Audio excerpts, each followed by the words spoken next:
tere, armas kultuurirahvas! Mul on kahju, et ma ei saa olla täna teiega seal koos, aga sellest hoolimata püüan ma anda teile veidi ideid, mõtteid ja kindlasti ka vaidlusaluseid küsimusi, millega saate seal isekeskis jätkata.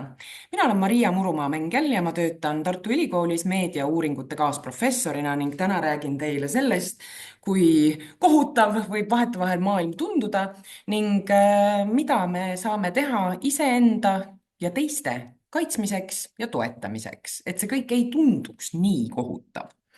Ehk siis räägime kõigepealt õõva rullimisest ja seejärel natukene mikrosekkumistest. Kõigepealt peaks ju alati küsima, on ju seda, nagu ma alati alustan, et aga kust sa tead, mis üldse annab sulle aluse ja ekspertsuse sellel teemal rääkida.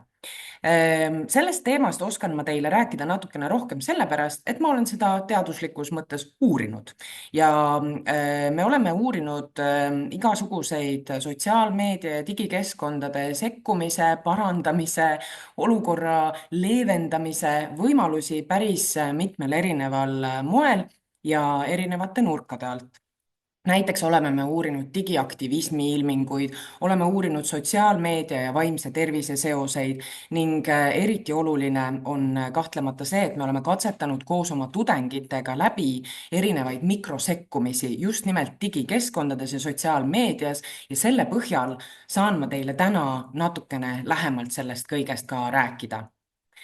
Kõigepealt ma tahaksin siiski tuua välja seda, milline au ja privileeg on minu jaoks teiega rääkimine, sest kultuurivaldkonda, ehkki jah, finantsmõttes ei toetata väga sageli piisavalt, on, ma arvan, just nimelt teile eriti selge see, milline võim ja vägi on tegelikult kultuuris.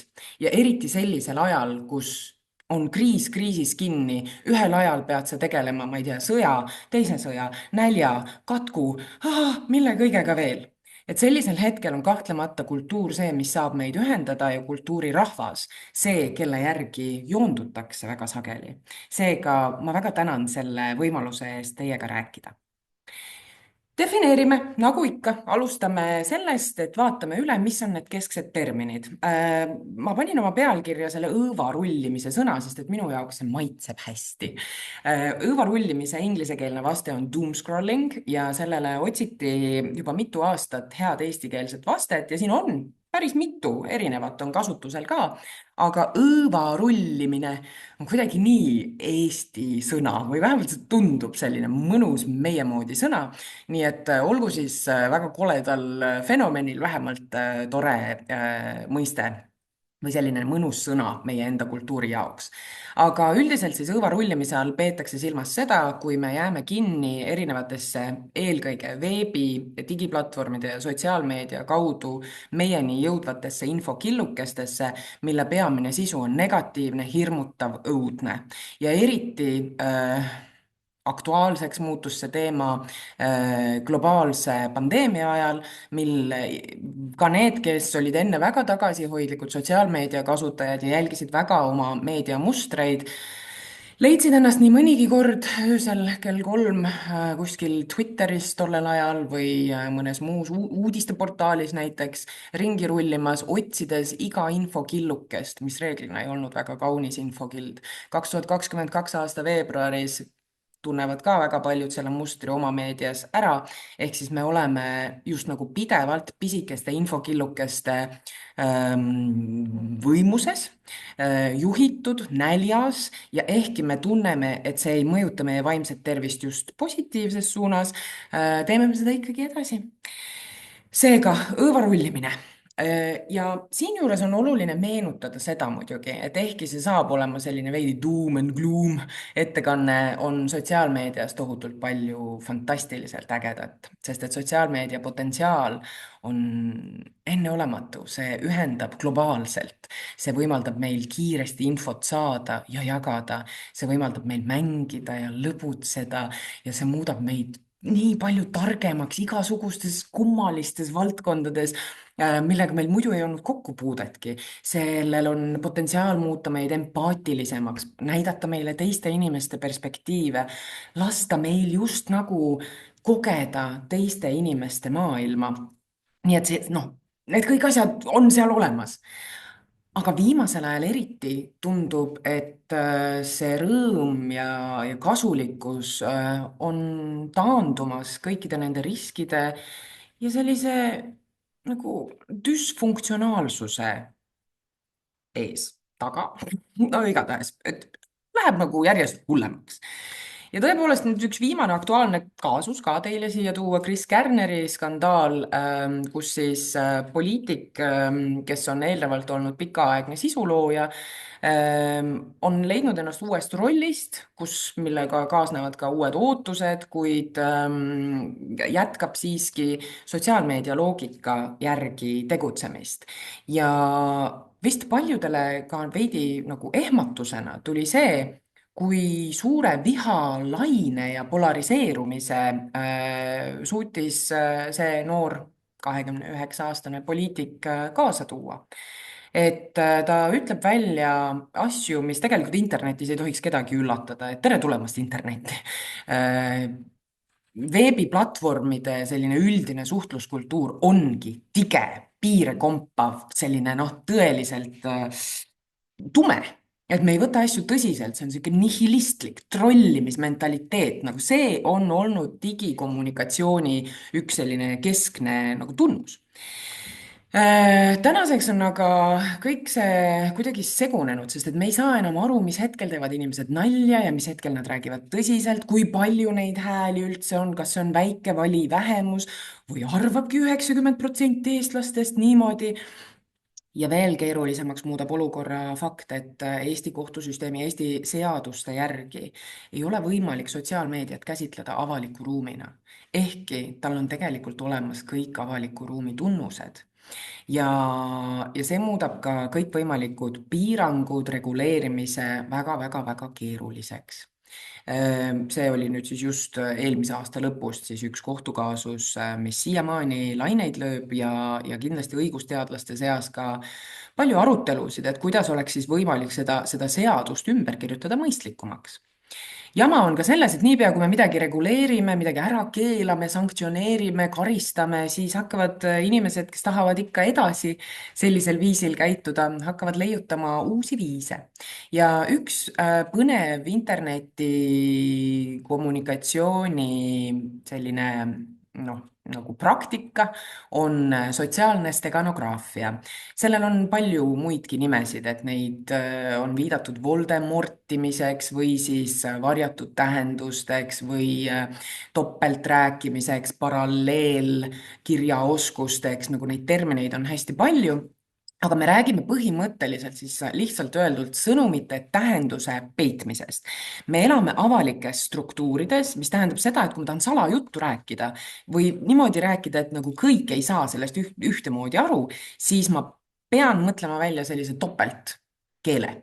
ja nende varjatud tähendustega, salakeeltega ongi nii, et neid võib kasutada näiteks selleks, et organiseeruda olukorras, kus avalik võim on, ma ei tea, autoritaarne ja keelustanud ära kodanikualgatused, või saab seda kasutada ka selleks, et rääkida seksijuttu seal, kus ei tohi rääkida, või siis saab seda kasutada selleks, et saata koeravile välja teistele diskrimineerivaid seisukohti ja väärtuseid omavatele inimestele. et te võite siin hiljem võib-olla isekeskis arutada, et kas te teate, mida need erinevad emojid tähistavad, sest igalühel neist on olemas denotatiivne tasand, noh, viinamarja kobar näiteks, aga siis ka veel konnotatiivne tasand, mis on tulnud digikultuuridest ja no viinamarja kobara tähendus on vägistamine, sest grape, rape ja vägistamisest ei tohi selle sõnaga rääkida väga paljudel platvormidel, sisu modereeritakse, filtreeritakse automaatselt välja, aga inimesed tahavad siiski rääkida näiteks seksuaalvägivallaga seonduvatest kogemustest. seega, see on väga keeruline kultuurid ja siis võikski küsida, et aga miks me oleme sellised tigedad erinevates digikeskkondades, mis meil viga on, miks vaatab igast kommentaariumist vastu lihtsalt mingi miks me sellised oleme? ja tõenäoliselt on üks vastus see, et me lihtsalt olemegi sellised. inimene ei ole vooruslik olend, meil on tume pool, me naudime teiste inimeste kannatusi, sest see paneb meid tundma iseenda elu suhtes ennast paremini.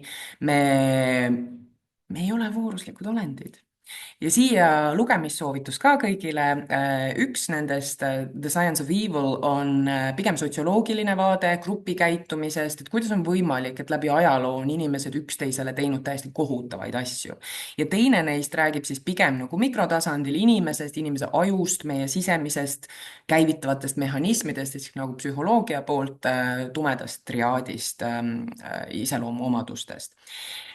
Aga tõepoolest, mitte ainult meie ei ole sellised, sest kuidagimoodi on ju niimoodi, et nagu erinevates kontekstides me ikkagi ei käitu alati niimoodi.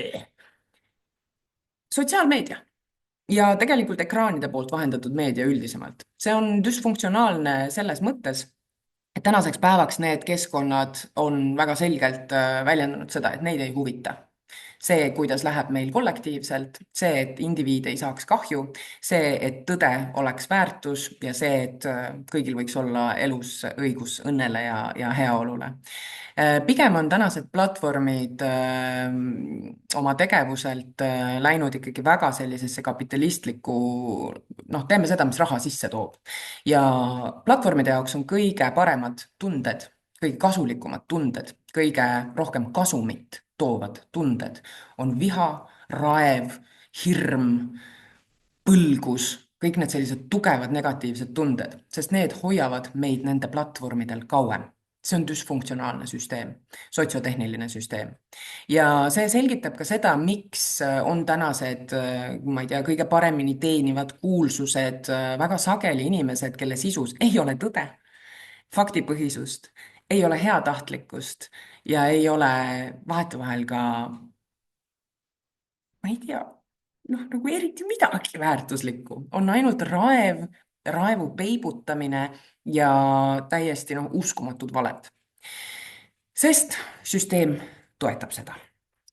Ja see süsteem on selles mõttes, noh, ta ei ole nagu iseseisva, et noh, et võtame sotsiaalmeedia ära ja siis on kõik korras. Ei, sellepärast, et ebaviisakus nakkab ja ebaviisakuse nakkusest on tehtud ka igasuguseid erinevaid ülevaateid ja et noh, noh, teate seda katkiste akende teooriat, et kui on maha jäetud maja ja üks aken visatakse sisse, siis visatakse tõenäoliselt varsti järgmised ka, sest see esimene katkine aken raamistab järgneva tegevuse teiste jaoks, et see on selline maja, kus võib nii teha, jah. Ja täpselt samamoodi on interneti puhul ja sotsiaalmeedia puhul räägitud ebaviisakuse nakkusest või ebaviisakuse spiraalist, mis tähendab seda, et kui me näeme erinevatesse digiruumidesse sisenedes, et see on see koht, kus räusatakse, sõimatakse, mõnitatakse, kiusatakse, siis me hakkame ka niimoodi käituma.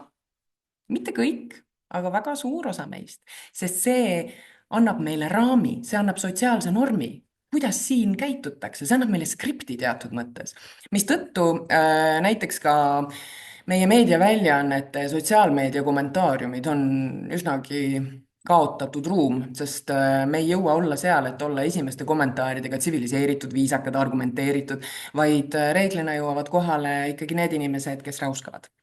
Need, kes on kõige vastased, need, kes saavad kas palka või siis vabast tahtest tegelevad polariseerimise ja ühiskonnas usalduse murendamisega. Ma mõtlen midagi sellist ja ma arvan, et kindlasti on mõned inimesed praegu, kes vaatavad seda, et appi, miks ta meile selliseid õuduseid näitab, nii ropp, nii õudne, nii kole. Aga kes on vähegi sotsiaalmeedias ringi tuuseldanud ja vaadanud, see ei tohiks teid üllatada. Niimoodi räägivadki inimesed internetis ja need ei ole lapsed ega mingisugused oitud-oitud, vaid need on täitsa tavalised inimesed sageli. Seega, kuidas on siis juhtunud, et me oma avaliku digiruumi, selle, mis pidi meid kõiki päästma, pidi olema suur võrdsustaja, kus saavad toimuda olulised avalikud diskussioonid, kuidas juhtus, et see läks selliseks ja selliseks? Tänasel päeval TikTok on sageli väga suure meedia tähelepanu all just nimelt seetõttu, et kuna see ei ole avalik ruum, siis tehakse seal seaduse järgi, siis tehakse seal kõikvõimalikku väga häirivat kraami. Ma ei hakka siin neid videosid ette näitama, aga kui huvitab teid see TikToki eestlaste selline tumedam skeene, siis soovitan lugeda Mikk Pärnitsa kirjutatud Levila lugu paari aasta tagant või Angela Kits on kirjutanud Tartu Ülikoolis ka oma lõputöö sellel teemal, et kui te lähete aada.ut.ee ja kirjutate sinna Angela Kits, siis näete akadeemilist ülevaadet sotsiaalseid norme rikkuvate mõjuisikute tegevusest. Ma peaaegu oleks hakanud mängima. Ja see kõik võib olla väga hirmutav. See on tõeliselt stressirohke, sest kui sa õuarullid ringi kohutavate uudiste vahel ja kõik inimesed lihtsalt räuskavad ja kogu aeg käib sõim ja üksteise süüdistamine ja mingisugust ühisosa just nagu ei ole, see on väga stressirohke koht, kus olla. Ja see tähendab, et meil võivad tekkida erinevad toimetuleku strateegiad. Näiteks väga paljud inimesed on otsustanud loobuda. Loobuda sotsiaalmeediast, loobuda teatud keskkondadest, loobuda teatud gruppidest või meedia tarbimisest üleüldiselt. Ja seda võib siis sellise bioloogilisest vaatest nimetada põgenemis toimetulekumehhanismiks ehk siis see flight, ehk siis me eemaldume situatsioonist. Samuti võib teatud väga karmide juhtumite puhul kuidagi aktiveeruda kas tardumus või lõtvumine.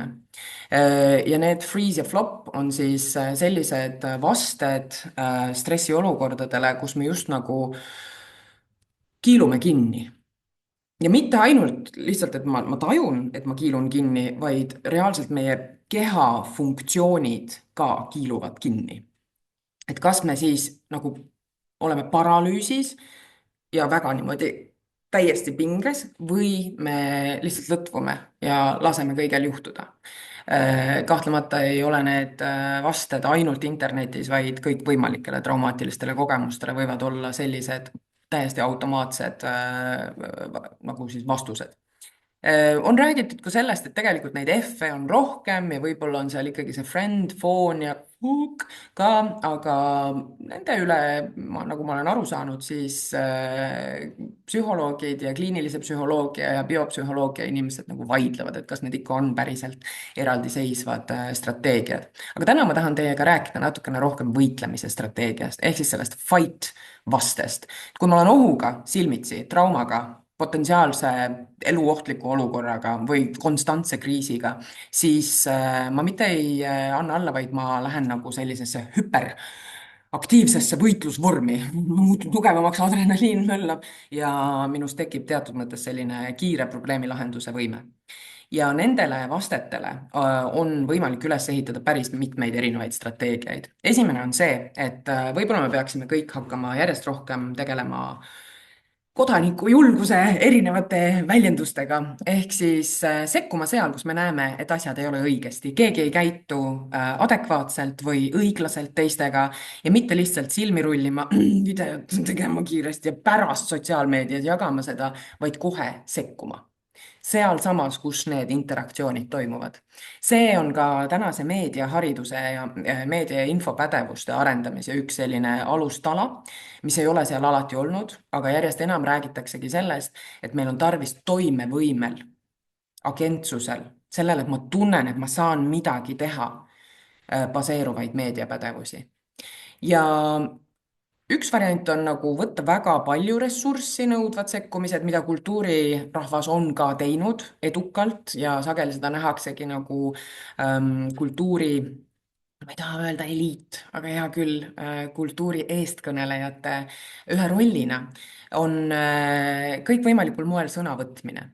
Ja täna me oleme näinud seda, et väga paljud erinevad ametid ja tegutsejad on võtnud omaks influencerite ehk suunamudijate tööpraktikad ja tegutsemisloogika. Õpetajad räägivad Instagramis, kuidas, ma ei tea, keemiakatseid teha või kuidas paremini õpetada. Ajakirjanikud annavad oma väga mõjukatele suurtele lugudele jõudu juurde sotsiaalmeedias nendel teemadel pikemalt rääkides. Poliitikud ei saa enam sotsiaalmeediat minu meelest üldse hakkama, aga täpselt samamoodi ka näiteks käsitöölised, näiteks keraamikud, minu lemmiknäide, kui vanasti tegid mingi ilusa vaasi, saatsid selle müüki ja see oli su töö, siis tänasel päeval on su töö võtta videosse see, kuidas sa teed seda vaasi, näidata, kuidas sul untsu lähevad asjad ja seeläbi teha ilusaid pilte, on ju, rääkida nende inimestega, kes võiksid olla potentsiaalselt sinu toodete ja loodu vastu huvitundjad. Ja niimoodi me võime võtta põhimõtteliselt iga eriala, bussijuhtidest kuni militaarjuhtideni. Need on kõik, on mingil suuremal või vähemal määral liikunud sotsiaalmeediasse ja tegutsevad just nagu influencerid. Ja seda kutsutakse influencer creep ehk influencerite tegutsemisloogika ülekanne muudesse sektoritesse ja muudesse eluvaldkondadesse. Mis tähendab, et need inimesed peavad natukene ümber mõtestama selle, mida nad teevad ja miks nad teevad. Minnes sotsiaalmeediasse ja tegeledes põhimõtteliselt enesebrändinguga, sest auditooriumi liikmetena meile meeldib vaadata inimesi, aga meid ei huvita väga organisatsioonide tegevus. See tähendab, et kui sa annad sellele näo, sa annad talle inimlikkuse ja autentsuse, siis mul on lihtsam ka sellel teemal kaasa mõelda. Ja nii ongi räägitud sellest, et sarnaselt mõistega mission creep on meil siis influencer creep, mis on selline ligihiilinud ootuste ja tegutsemispraktikate nagu noh, tõesti ligihiilinud aeglane muutus. Et ühel hetkel me lihtsalt mõtleme, et aga kuidas see juhtus niimoodi, et muusikud ei saa täna üldse ilma sotsiaalmeediata hakkama? Või mis juhtus, et meditsiinitöötajad ja arstid ei saa enam lihtsalt patsiente võtta vastu, aga nad peavad ka võitlema valeinfoga sotsiaalmeedias? Ja siis ongi meil vastus on põhimõtteliselt juhtus influencer creep. Ja influencer creep'i puhul on ära kaardistatud hetkel loomesektori ja selliste loovamate elualade tegutsemisloogikad, aga vaikselt tuleb juba igasuguseid erinevaid uuringuid ka teiste eluvaldkondade kohta ja peamiselt räägitakse siis sellest, et meil on enesebrändingu võtete rakendamine, kõikvõimalike algoritmiliste tööpõhimõtete ja üleüldise sotsiaalmeedia loogika teadvustamine ja selle ära kasutamine ja mis peamine, autentse mina esitamine. Aga nüüd ongi küsimus, et mis siis, kui ma ei jaksa, sest influencerdamine on väga raske töö, läbipõlemine on väga kerge tulema. Ja selle peale soovitan mina päris ausalt nii inimese kui teadlasena mikrosekkumisi. Ja mikrosekkumiste kontseptsioon on siis selles, et meil on võimalik võidelda ja meil on võimalik muuta olukorda ka niimoodi, et me ei põleta ennast täiesti läbi, et me ei lähe tuhaks, et me ei hävita iseennast selle käigus ära, nagu võib juhtuda, kui me läheme trollidega internetti võitlema. Et meil on võimalik teha ka väiksemaid asju, mis niimoodi väikeste tilkadena uuristavadki viisisse augu. Ja neid mikrosekkumisi kutsutaksegi sellisteks nagu sageli indiviidi keskseteks toimevõime ja agentsuse tagasivõtmise tehnikateks, sest väga sageli polükriisides meil on selline tunne, et kõik on pekkis. Ma ei saa selle vastu, need süsteemid on liiga suured, need võimsad on liiga rikkad, neil on liiga palju jõudu nii poliitilises mõttes ja ma lihtsalt viskan pikali ja siia ma jään. Ja mikrosekkumised siis on need asjad, mida me saame teha selleks, et selle tundega võidelda, et meil tekiks ikkagi tunne, et tegelikult on minu elul on mõte ja mõju. Ja ma ei alahindaks seda psühholoogilist rolli, mida sellised tegevused kannavad. Mikrosekkumised saab jagada laias laastus 3. Meil on mikrotoetused või siis sellised mikrokinnitused, mille käigus me ise ei võitlegi väga kuskil kurjaga ja ise ei sea sõnumeid, ei kirjuta ega loo tekste, nii audiovisuaalseid kui kirjalikke, aga me toetame neid, kes seda teevad ja kes seda teevad meie meelest hästi. Ehk siis sellises positiivse programmiga mikrokinnituste puhul läheksin ma näiteks erinevatesse sotsiaalmeedia võrgustikesse ja jätaksin väikeseid toetavaid kas mingeid nupurutjumisi või ka pisikesi sõnumeid. Kas siis sinnasamma, et näiteks ma näen, et keegi ütleb, et kuulge, siin kommentaariumis on hakatud ründama poliitiku lapsi, see ei ole mingil juhul okei. Ja sa ei pea ise seda sama asja ütlema, vaid sa võid öelda, et Pille, ma olen sinuga täiega nõus. või Mart või kes iganes, on ju. Või siis võid ka seda teha mitteavalikult, kui sa tunned, et sa võid ise rünnaku ohvriks sattuda sellisel juhul ja minna privaatsõnumitesse ja öelda, et tere, me ei tunne üksteist, aga ma nägin teid selles kommentaariumis ja ma olen väga tänulik selle eest, et te avalikult sõna võtate, sest et teate, kui oluline on selline sekkumine. Mikrokaitsed on need, kus me teadvustame ise, harime ennast ja teisi selle osas, mis siis on düsfunktsionaalne. No näiteks, kui sa räägid oma vanaemale sellest, milliseid erinevaid skämme on, siis tegelikult sa tegeled mikrokaitsetega. Ehk siis indiviidi tasandil sa laiendad teadlikkust ja sa teatud mõttes nagu harjutad koleda maailma tõsiasjadega inimesi, et on inimesi, kes tahavad sind rahast tühjaks teha, näiteks kasutades su lapselapse AI-ga loodud häält. Ja siis on mikrovaidlustamised. Kolmas, kõige nõudlikum, aga ka seda on võimalik teha niimoodi mõistlikult ja ennast säästvalt, ehk siis mikrovaidlustamised. Mikrovaidlustamised on need, kus sa lähed konfrontatsiooni. Sa lähed otse ja sead küsimuse alla, korrigeerid või kutsud korrale sotsiaalse normi kehtestamine erinevaid inimesi, institutsioone või organisatsioone.